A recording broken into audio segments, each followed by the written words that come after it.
Pedro Santos Carreiro explica o peso das sondagens no teatro parlamentar.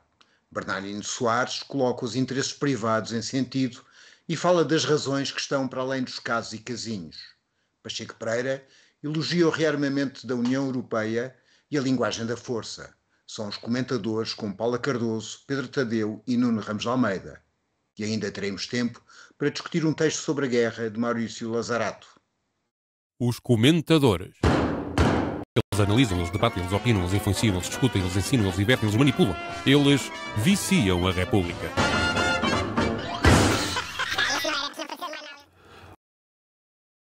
Ora viva, cá estamos para a 100ª edição dos comentadores com Paula Cardoso. Porque antes disso, eu e o Nuno andámos aqui os dois a dizer disparados durante 80 episódios, mais ou menos. O Nuno, a semana passada, implicou comigo que havia de termos uma guarda real grega. Não sei porquê, porque onde é que veio a ideia da guarda real grega. Não sei o significado simbólico que isto tem, mas cá está a guarda real grega. Peço aí ao nosso realizador para pôr em plano completo a nossa guarda real, como deve ser. Toda ali... Mas não está, falta-lhes o cultinho. Isto é uma guarda real grega muito modernizada. É moderna, sim. Então eu não queria estar aqui a iludir as pessoas iam à Grécia à procura depois do que estás a pensar e não há. Pronto, se quiseres também posso incluir a guarda real no meu próprio cenário. Pronto, olha, atrás de mim. Vamos ficar um episódio todo com a guarda real. Que tal? Viste como a influência dos sapatinhos deles paira sobre ti? Bem, ok, estamos conversados, vamos adiante.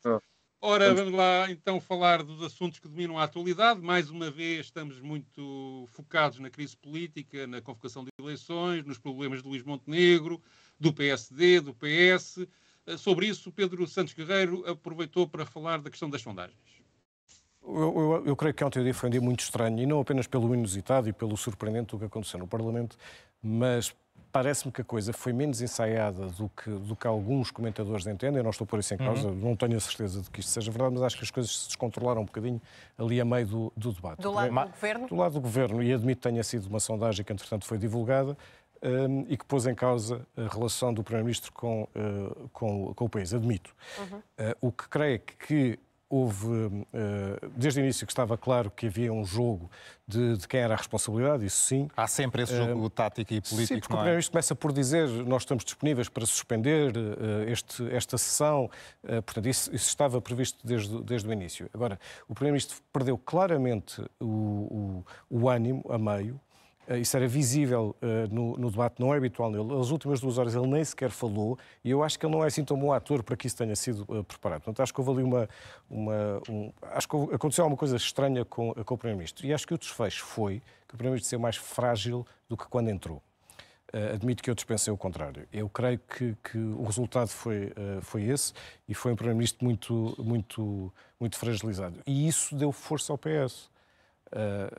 Porque Pedro Nuno Santos, de repente, posto como uma rocha. Disse, estamos aqui porque os senhores querem, não quiseram negociar nada antes. E firme naquela que tinha sido uma posição já conhecida há muito tempo, não é? Que não iria votar nunca... propostas. E que não iria votar nunca a favor de uma moção de confiança. Mas o Partido Socialista podia ter escolhido abster-se. Eu não acho que fosse nenhuma contradição tão insanável dizer que se abstinha bem da estabilidade e provocava a Comissão de Inquérito. Portanto, estamos aqui por ação de 2 e inação de 3, na minha opinião, no caso de Marcelo. Ora bem, Paulo Cardoso, achas que as sondagens foram assim tão decisivas para a decisão de Luís Montenegro? Não, não parece que sejam assim tão decisivas. Não, o silêncio a que se está a referir Pedro Santos Guerreiro não me parece que tenha resultado dessa má posição em que Luís Montenegro aparece nas sondagens, com esta queda de credibilidade, de popularidade, enfim, do que quisermos. Aqui o problema central é a sua atuação desde o primeiro momento em que nós começamos a saber da existência da empresa, portanto, e a avaliar por declarações que foi fazendo enquanto líder da oposição e já depois de ter assumido a liderança do governo, em que pregava sobre ética, sobre transparência, Eu diria que, e pegando aqui também nesta ideia de representar um papel, não é assim tão bom ator, que se calhar antes estava a seguir um guião, não é? Porque na prática, na gestão do caso Pinum Viva, tem sido contrária esta prática àquilo que ele sempre defendeu sobre estes temas. E já que estamos a falar também de questões vocacionais, não é, de Montenegro, a única certeza que emerge é da sua especial capacidade para faturar, enquanto prestador de serviços relacionados com a área da proteção de dados pessoais. Porque enquanto político, e mesmo depois de ter vencido as legislativas, conforme venceu, portanto, na sequência de um golpe institucional, para mim um golpe institucional que levou à queda de um governo socialista de maioria absoluta, Luís Montenegro não percebeu ainda que tem o dever de prestar contas, e o silêncio para mim vem daí. Ele não percebeu isto. E se estamos a caminho de novas eleições, nós devemos isso exclusivamente a Luís Montenegro, que há pouco mais de um ano dizia que ninguém está acima da lei, e que via as suspeitas que recaíam sobre António Costa, que via nelas motivos para a sua demissão. E agora, estranhamente, não entende que tudo o que está a acontecer também o deveria conduzir para esse resultado. E, aliás, eu só aqui para terminar, no último congresso do PSD, Luís Montenegro apregoava tudo aquilo que não está a cumprir, porque ele referiu, quando falava nas autárquicas que estavam em perspectiva, que seria importante colocar aqui as vaidades e os interesses pessoais de lado, que era importante termos candidatos e projetos credíveis. Não é isso que está a acontecer. E agora que a sua credibilidade está a ser posta em causa, ele diz coisas como só respondo a quem for tão transparente quanto eu. E eu acho interessante esta frase que fez-me lembrar conversas que eu tinha em Angola com alguns colegas que me diziam que não se deve confundir uma liderança transparente com uma liderança que traz parente. E termino desta maneira. Nuno. Então, o que é que tu me queres? Quero saber o que pensas sobre o que o Pedro Santos Guerreiro disse, se não te importas. Epá, eu acho que há obviamente ali um dado estranho naquela sessão parlamentar. É óbvio que o governo estava interessado em culpabilizar o Partido Socialista pela ida a eleições, mas aquilo foi muito mal representado.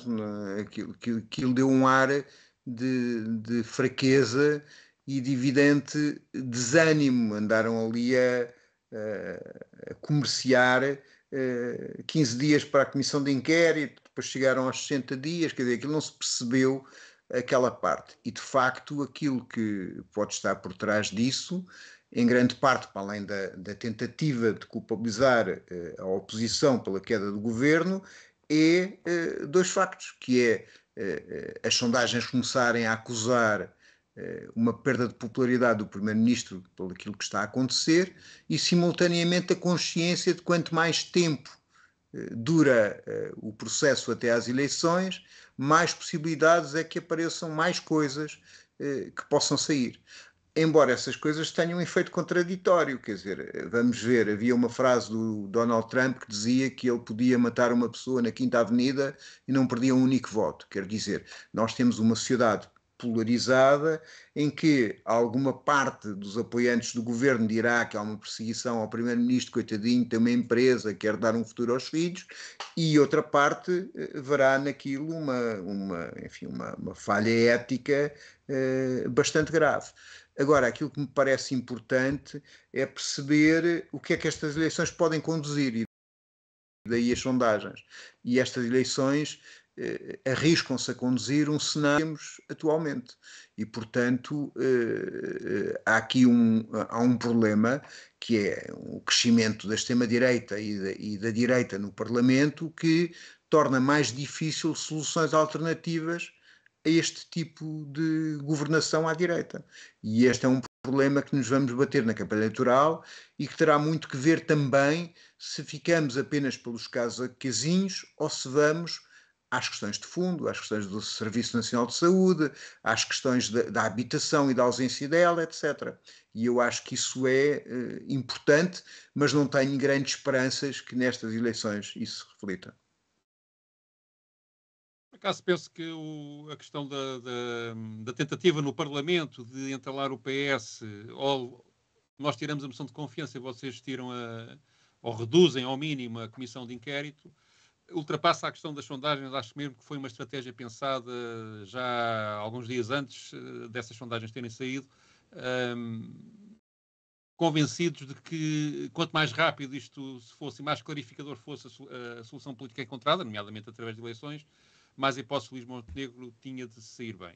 E isso parece-me ainda que é uma hipótese. Acho que Luís Montenegro ainda se pode sair bem depois deste processo todo, porque a pressão de focar toda a campanha eleitoral à volta da sua falha ética, ou das suas falhas legislativas, ou eventuais crimes que tenha cometido, e não estou a dizer que ele cometeu um crime, vamos ver.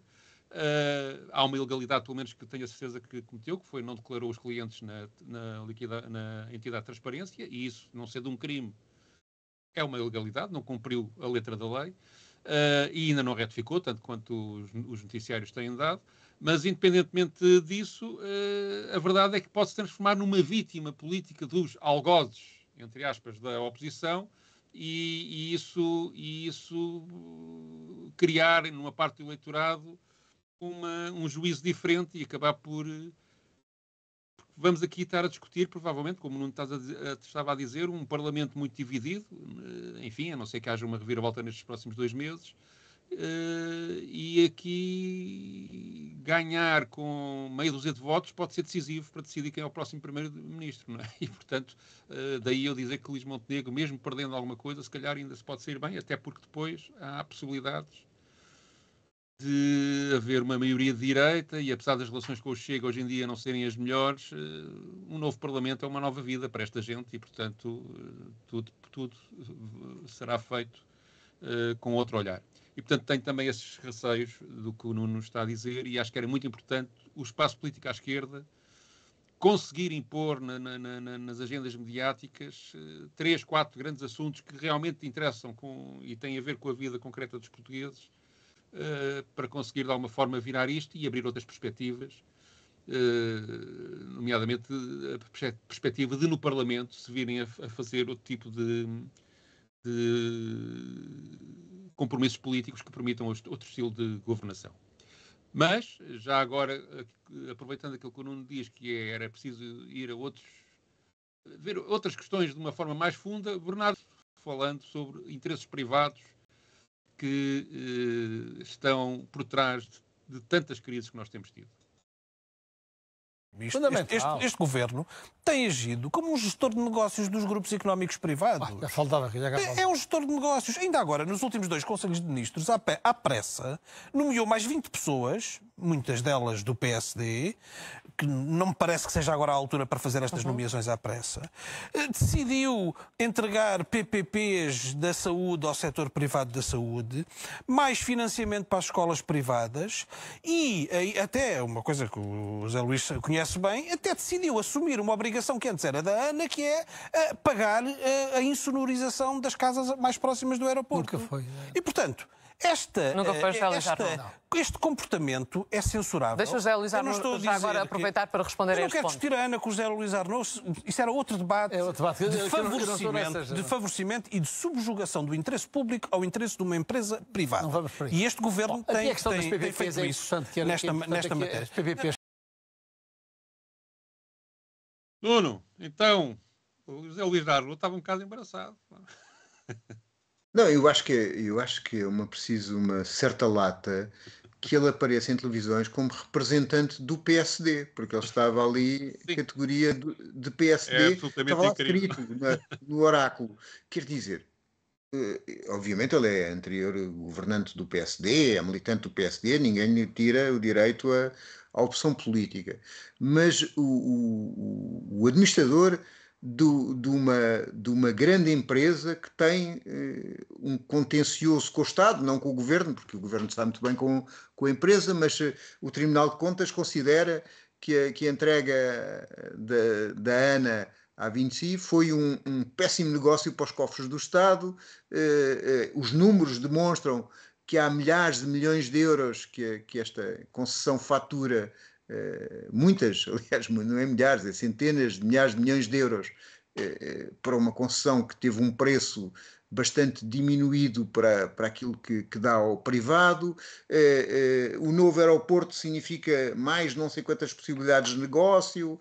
Pronto, quer dizer, o Estado está perante a ANA sempre a permitir-lhes fazer negócios. E nós temos como representante do PSD uma pessoa que está nessa situação. É uma demonstração de facto que o governo atua para dar mais campo aos privados e, sobretudo, para dar mais dinheiro às grandes empresas.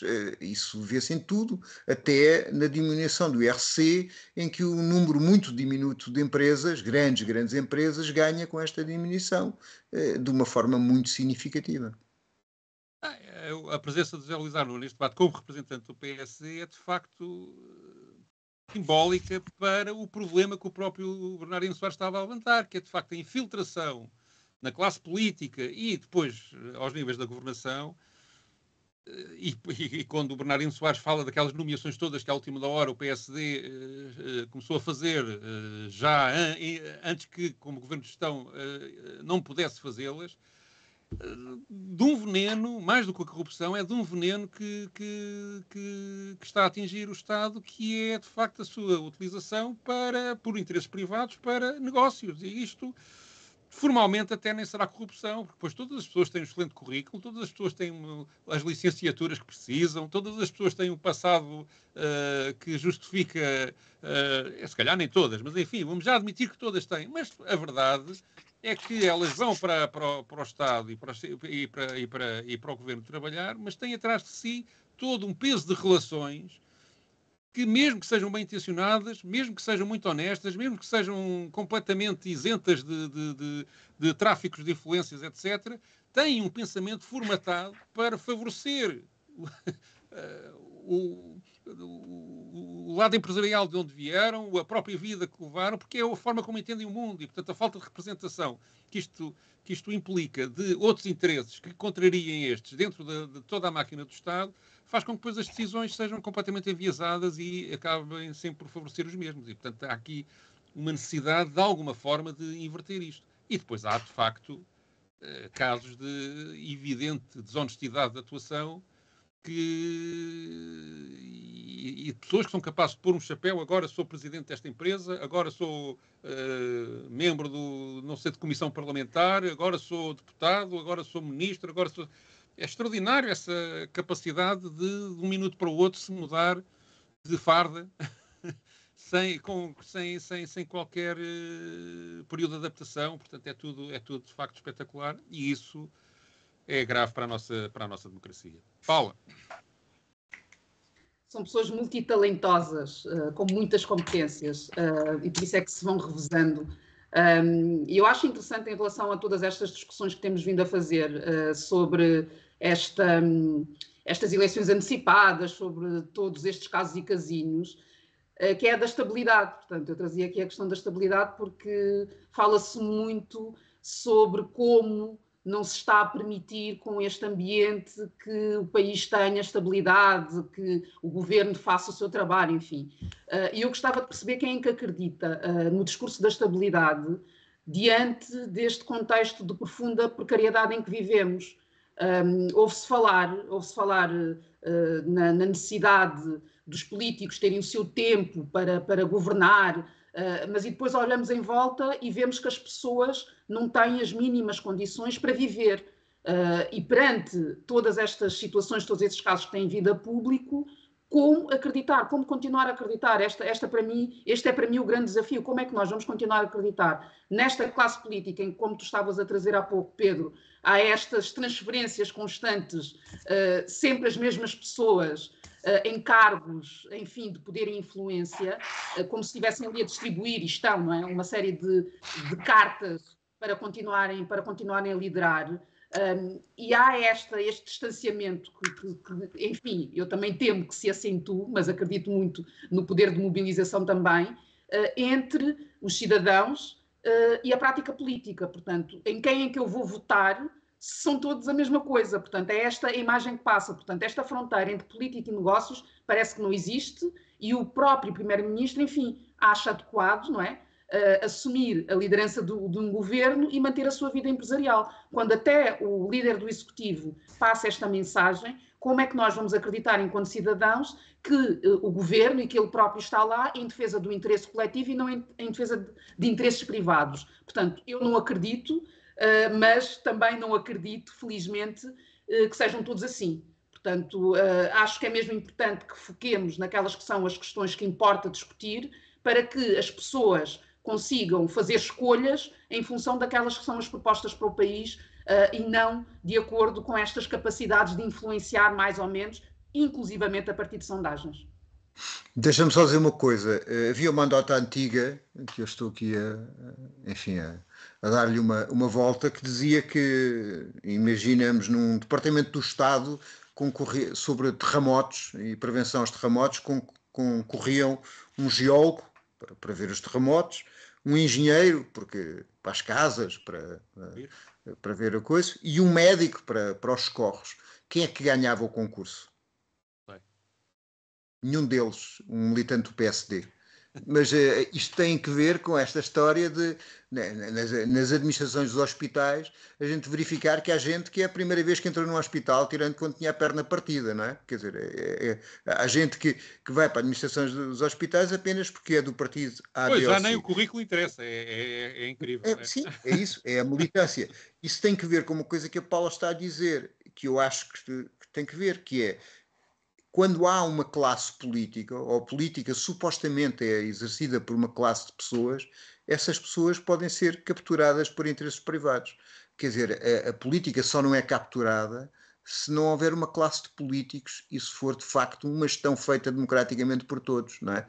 E aí daí não apenas a necessidade de expressar a diferença entre ver uma sociedade onde não há um capitalismo rentista em que os privados vivem à custa do Estado, mas haver um poder que está nas mãos da maioria da população e não numa minoria muito pequena que está capturada por esses interesses. Eu não estou de acordo aí com a parte dos políticos profissionais, mas isso já discutimos uma vez. Adiante. Acho que tem que haver políticos profissionais de origens de classe diferentes e variadas, mas tem que ser profissionais, porque senão também há muito disparate com políticos amadores. É a minha opinião. Mas adiante, vamos passar a outro assunto, que é a guerra, que é, se calhar, bastante mais grave do que tudo isto que estamos aqui a falar. A guerra e a paz.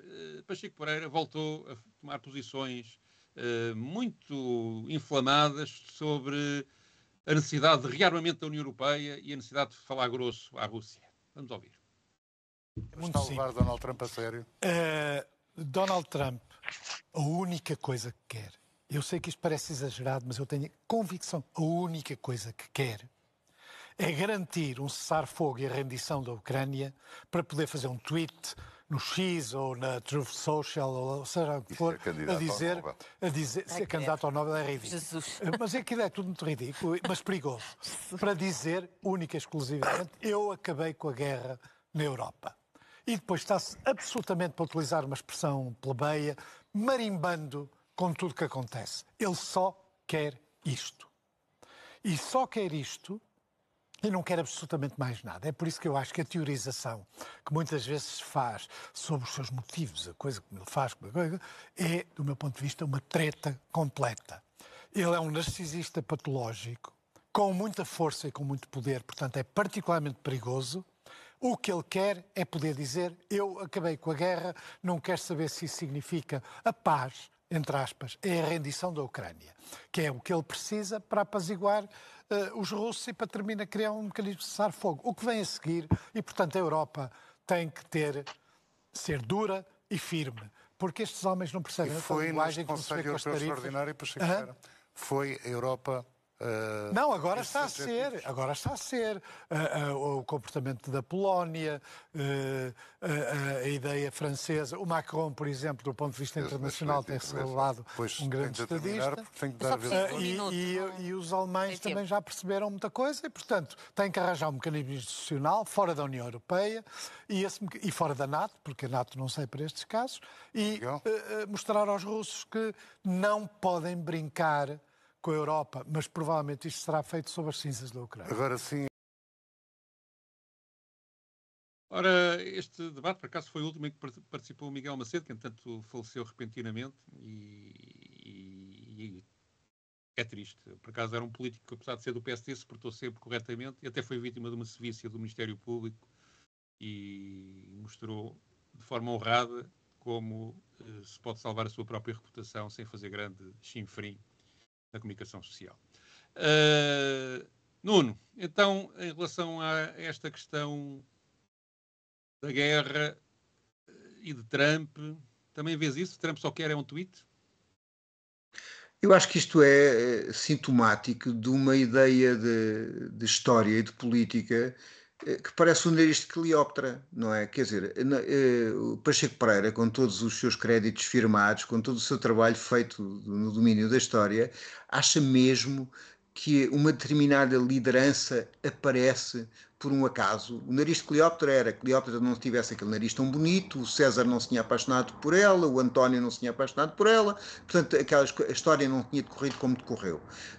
Há sempre esta tendência de alguns historiadores de isolarem os acontecimentos como se eles tivessem saído do céu aos trambolhões. Isto é, nós temos o fascismo e a ascensão de Hitler como se ele fosse um maluquinho e toda a gente tivesse enlouquecido. Isto é, não há forças sociais e políticas que estavam favoráveis àquele caminho, àquele rumo. Aquele rumo não era pensável, era apenas um equívoco da história de uma grande maluquice. E agora o Trump aparece como um tipo que quer um tweet, quando de facto aquilo que se verifica é que os Estados Unidos, para dominarem o mundo, já não dominavam da mesma maneira. Isto é, o comércio livre, determinadas coisas que aconteciam, estavam-nos a fazer, digamos, pobres e sem capacidade em relação a este mundo. E a imposição da sua força militar como arma de negócio, de modo a impor aos outros que comprem as suas coisas, que façam despesas militares, etc.,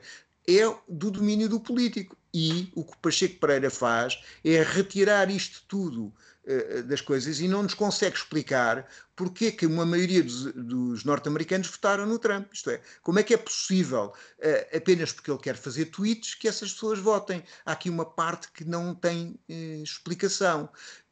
De facto, há aqui uma divergência entre a União Europeia e os Estados Unidos, que é uma espécie de guerra interimperialista económica que está a tornar possível outro tipo de conflitos. Isto é, quando o Trump diz que vai agora fazer uma intervenção militar no canal do Panamá, como repetiu, e que provavelmente vai anexar a Groenlândia, nós vemos os impérios a funcionar como funcionavam no século XIX.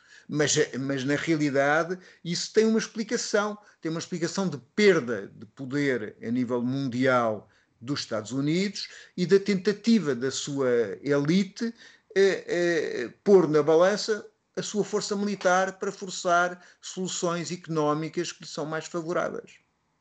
Portanto, parece que o governo de Panamá já está a entregar o canal à BlackRock e, portanto, as coisas aí vão se resolver sem necessidade de intervenção militar. Paula, é preciso mesmo... Mas por ameaça militar. Sim. Achas que, de facto, a União Europeia, ou a Europa no seu todo, portanto, extra-União Europeia, para incluir a Inglaterra, suponho que era isso que Pacheco Pereira estava a pensar, precisa de se organizar militarmente e fazer uma mini-NATO fora da NATO para enfrentar a ameaça russa? É isso que é o caminho? É isso que devemos fazer todos? Para mim não é esse o caminho e acho bastante revelador que nos últimos dias tenhamos mais notícias sobre o aumento das tarifas por causa do vinho português e a entrada nos Estados Unidos do que propriamente uma discussão sobre este esforço de guerra que está em curso, estes 800 mil milhões que foram anunciados. Portanto, sobre isso não vejo que exista debate, nem sequer grande inquietação.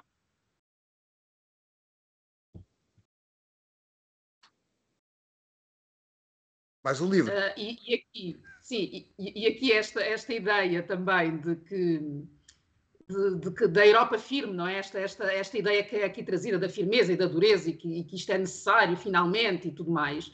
Eu adoraria ver essa firmeza e essa dureza em defesa da paz e não com manobras de guerra, como aquelas que lá estão em curso, com estas odes à militarização. Continuamos. Com estas odes à militarização e este desvio de recursos financeiros, porque é isso que vai acontecer, é isso que está a acontecer, recursos de desvios financeiros que são absolutamente vitais para corrigir uma série de desigualdades que nós temos e que eles vão ser investidos nesta enfim, neste esforço de guerra. Para resumir, não é de armas que precisamos, como é óbvio, é de condições de vida dignas, que começam com a habitação. Portanto, esta crise que estamos a viver há tanto tempo e que em todos os países, em muitos países, e parece que não há qualquer tipo de preocupação, ou pelo menos uma preocupação concreta, que depois se traduza nestes planos milionários que nós vemos automaticamente serem ativados para combater as tais ameaças, que para mim não são tão concretas ou não são minimamente concretas, e aquelas que nós temos de injustiça social estão presentes e são muito visíveis.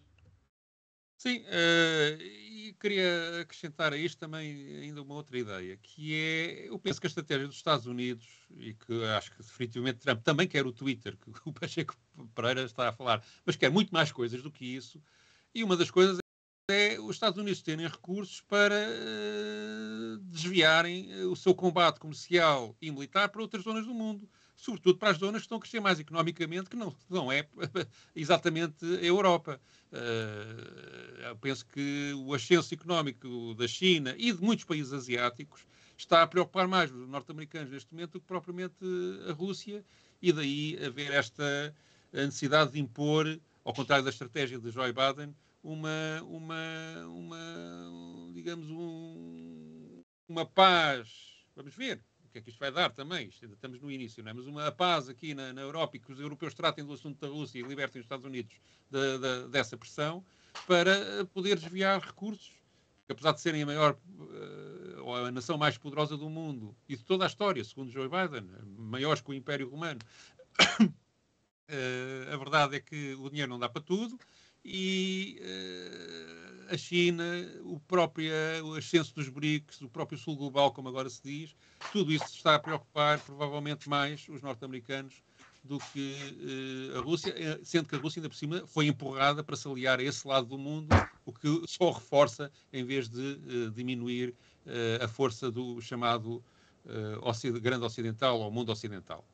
E creio que é essa a estratégia de fundo desta nova geração de políticos norte-americanos que se juntou à volta de Trump, e da própria elite empresarial muito ligada às novas tecnologias, que também vê aí um perigo, porque os carros chineses são mais baratos que os da Tesla, porque as tecnologias que aparecem do Oriente são muito avançadas e estão ao mesmo nível, e em alguns aspectos até são superiores às que o Ocidente está a produzir, e tudo isso faz prever o mercado existente em número de pessoas com capacidade de dinheiro para alimentarem as economias é gigantesco. A população lá é muito maior do que começa a ser muito maior, e com um crescimento demográfico cada vez maior do que acontece no Ocidente, e portanto tudo isso cria uma força e sobretudo um potencial de força dominante no mundo, que vem do lado da Ásia e é a perda definitiva do Ocidente, se o Ocidente continuar neste caminho de degradação, que é de facto o caminho que está a seguir. E creio que há realmente um problema mais profundo na visão que Donald Trump tem disto, independentemente das parvoíces que diz, que leva a este tipo de atitudes. Vamos então ao nosso papel selado.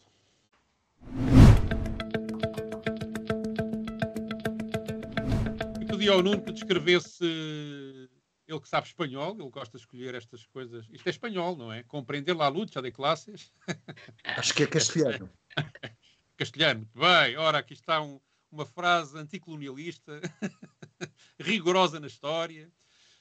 Então explica lá o que é que... Isto pareceu-me, eu só consegui, não tive tempo, peço imensa desculpa, e só li isto digamos, muito transversalmente, muito rapidamente. Pareceu-me um texto ideológico sobre o imperialismo. Mas, Nuno, faz favor de, se não te importas, de ir explicando, que eu vou mostrando aqui a página. Eu vou explicar em euskera. Muito bem, força. Para chegar a um público mais diversificado. Não, basicamente é um texto bastante interessante, porque o autor, Maurício Lazarato, não me enganei no nome, que é alguém que vem do opereirismo italiano, como o Negri e outros, o Tronti, etc., faz aqui uma leitura em que diz duas coisas. Uma, que a guerra e a assistência da guerra está a acelerar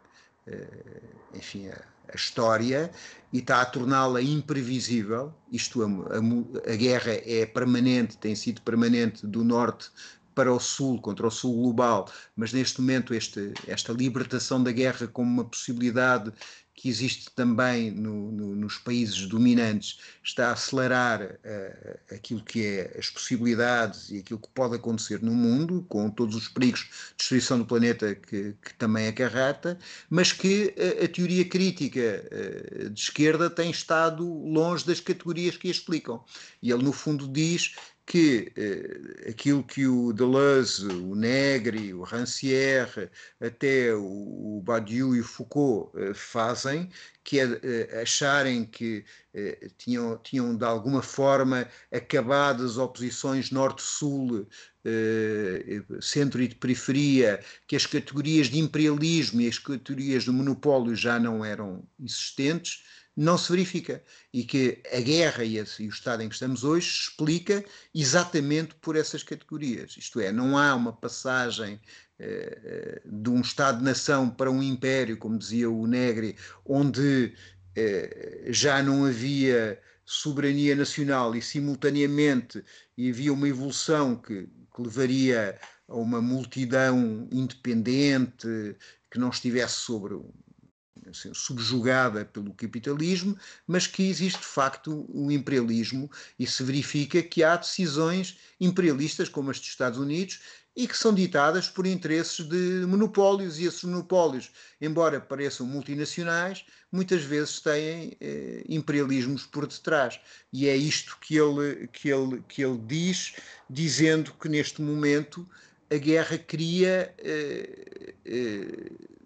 um momento que eles chamam de momento leninista, que é a possibilidade de uma transformação radical daquilo que aconteceu, como aconteceu depois da Primeira Guerra Mundial e de alguma forma depois da Segunda Guerra Mundial, mas que para isso existe ou é necessário uma discussão teórica, porque a teoria está ligada à prática. A gente necessita de teoria para pensar o mundo e para o transformar. Muito bem, como veem, o texto é bastante grande, que eu fui desfiando aqui ao longo de toda a longa intervenção do Nuno, a tentar explicá-lo. Não é foi por muito isso longa. que eu não tive tempo de ler. Não foi muito longa. Não, estou a brincar. Não estou a filho.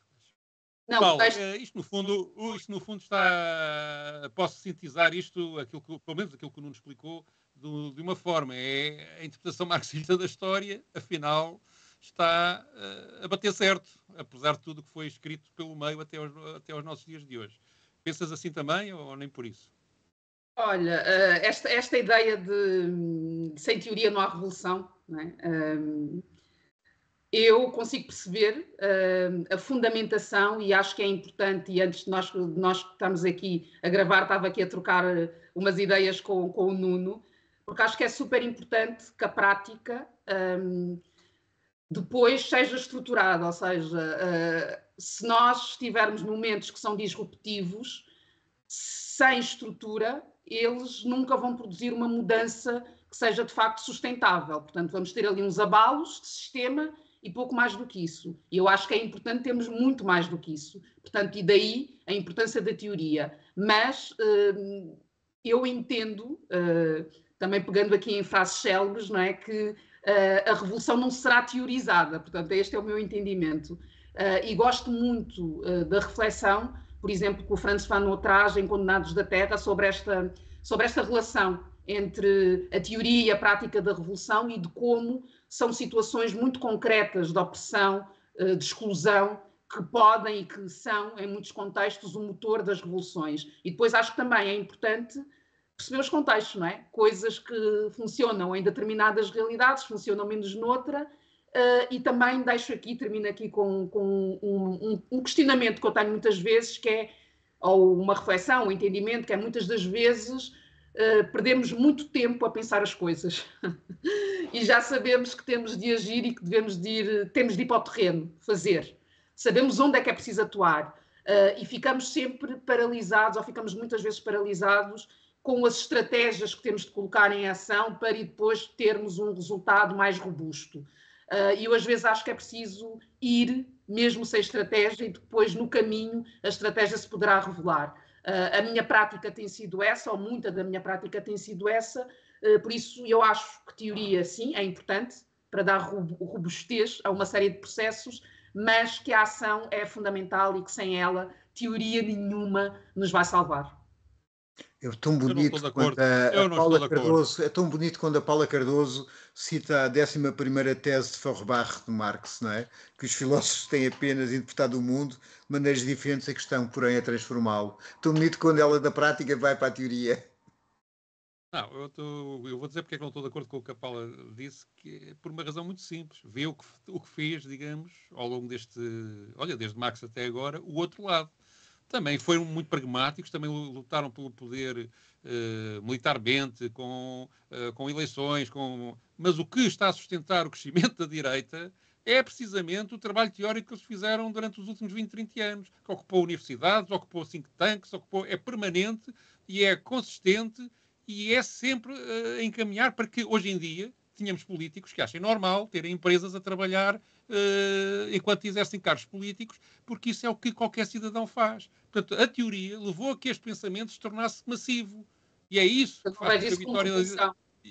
E é isso que faz com que é uma das razões que faz com que a direita e até a extrema-direita tenham cada vez mais, sobretudo junto da juventude, etc., cada vez mais influência e influência teórica. A quantidade de vezes que pessoas que vão ter comigo e perguntam: epá, tu que és um gajo tão porreiro, porquê é que és comunista? Pá, isso já não faz sentido no nosso tempo. E esta pergunta... Não é? Esta pergunta do gajo porreiro, que até é comunista, que está fora do seu tempo, é uma coisa de fé, é como a igreja, é uma coisa fora de tempo. Isto revela o triunfo teórico que a direita tem tido na escola, nas universidades, nas empresas. É tudo teoria. Mas não é revolução? Decantada depois, claro, em coisas práticas e simples de entender. É isso que tem feito. E também é verdade que é o que este texto critica, que houve, a partir, sobretudo, da queda do Muro de Berlim e da desagregação da União Soviética, muita gente de esquerda começou a teorizar de forma a tentar desculpabilizar o seu próprio passado, inventar coisas que não existem e criar depois uma amálgama teórica confusa que fez com que a esquerda perdesse o norte. E este texto, nesse ponto de vista, da parte que eu li, não consegui ler todo, parece-me que aponta bem o erro dessa esquerda. Portanto... tens razão, obviamente tens razão numa coisa, já agora não quero destruir tudo o que tu disseste. Há uma parte destruir à vontade. Há uma parte do que tu dizes que é de facto, em alturas de combate político, pôr-se o intelectual a teorizar sobre coisas não sei o quê, lá numa nuvem, como se estivesse ligado do mundo, e portanto isso, também citando a frase que o Nuno acabou de citar, é evidente que não faz sentido nenhum. Portanto, e aí tens toda a razão. A partir de certa altura é preciso consolidar a teoria e ser prático e conseguir construir as coisas. Mas pronto, desculpem lá esta intervenção mais animada. Sim, deixa-me só acrescentar aqui uma ideia, que é tudo o que tu estás a trazer sobre as teorias da direita e de como é que essas narrativas e depois foram tornando a norma em termos daquela que são as nossas sociedades. A questão é que, para mim, isso é a continuidade de sistemas. Dos sistemas que não são revolucionários, por definição. Portanto, quando estou a falar... sistema não é o mesmo, este sistema da globalização não é o mesmo dos anos 80, não é o mesmo dos anos 40... tem facetas parecidas, mas já não é bem a mesma coisa. É uma evolução e uma luta pela sobrevivência. Quem está o que Pedro está a dizer é que, por exemplo, a institucionalização do neoliberalismo foi criada a partir de um combate ideológico. O Hayek tem uma frase que é, salvo erro, tornar coisas impossíveis inevitáveis. E, na realidade, houve, no final dos anos 70, uma alteração do tipo de capitalismo para o neoliberalismo e que foi conquistada a partir de uma hegemonia ideológica. Não era obrigatório que o capitalismo se tivesse desenvolvido naquele caminho. Há aqui uma parte de agenciamento humano, de luta, de combate e de criação de uma ideia. E hoje as pessoas acham normais determinadas formas que são formas ideológicas de ver as coisas. Isto é, alguém que acha que trabalho plataformas é uma forma de liberdade, pôr pessoas a trabalhar 14 horas seguidas para ganhar o ordenado mínimo nacional e dizer-lhes que elas não são trabalhadores, mas são empresários livres, é uma vitória ideológica, porque há várias formas de ver esse tipo de trabalho de plataformas, não necessariamente como uma forma de liberdade e como uma forma de empresariado. Mas a Paula tem razão quando diz que o resultado final que temos hoje em dia do sistema dominante é a evolução do mesmo sistema antigo. Isso tem razão, mas não é igual. E, portanto, precisa, não teoricamente, é igual, estar, nós também não estamos precisa, iguais. teoricamente, de se renovar, e tem a capacidade, e imaginação e criatividade para se autocriticar, para se transformar e se adaptar às novas circunstâncias. E isso é extraordinário. É a força, infelizmente, para nós, não é? Mas é a força que eles têm essa capacidade. Eu vou dar só um exemplo muito prático. Eu, quando tinha 17 anos, ou 16, ou qualquer coisa desse género, tive uma aula de introdução à economia, não é? Uma disciplina no liceu. Já não se dizia liceu, era escola secundária, que foi uma conquista democrática.